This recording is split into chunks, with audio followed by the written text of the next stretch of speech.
In small diners, banquet halls, and sports arenas, the presidential candidates have staged events to stoke enthusiasm among their supporters or persuade the undecided. Over the months, the scale and tone of the candidates' appearances have more clearly shown us who they really are. We followed around, the front runners in the election at the time, and we used Freedom 360 rigs this time, which were excellent.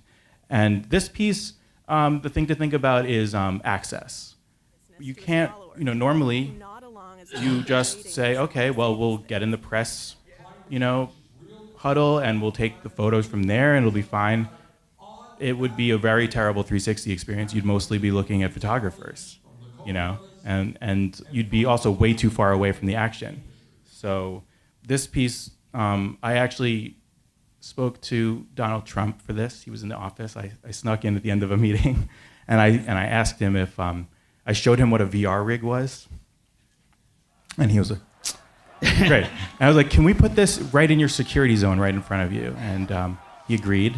And it was that kind of different workflow of you can't rely on the normal sort of perspectives that journalism, has built for you to make a compelling 360. But we're going to make it bigger and better and stronger than ever before. And I love you. Thank you.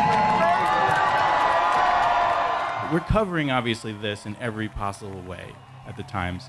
So what do we do with virtual reality? We focused on.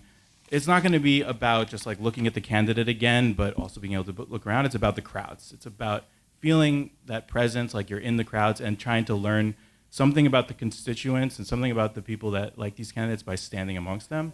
So that's what it was attempting to do, basically. And it also taught me something about rewatchability of these pieces that is sort of unique to the medium, where I can still rewatch this piece even though I edited it, and see a new face to concentrate on, or see a new character that gives me kind of a whole new perspective on how people were reacting to the candidate.